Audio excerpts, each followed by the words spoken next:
So what we're showing you guys is my buddy Todd here has made a new device that centers everything when you are drilling for a commercial lever and you need to drill the 2 through bolts, okay? And he's also made a little catcher for the sawdust.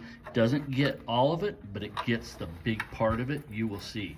So lines up perfectly, okay? So you're gonna have a perfect hole every time. Okay, so here we go.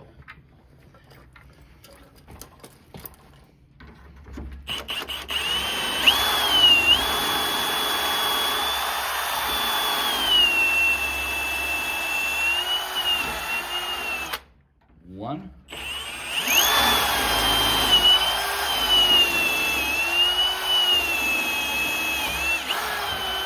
2. That's all it is. Look down here. Look at this. You have very little to vacuum up. Okay? Look at that.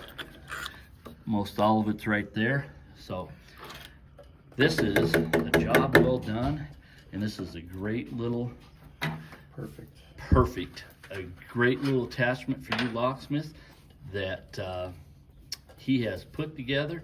And if you are interested, get a hold of me, because we can definitely get these items sent your way. Thanks a lot. Bye.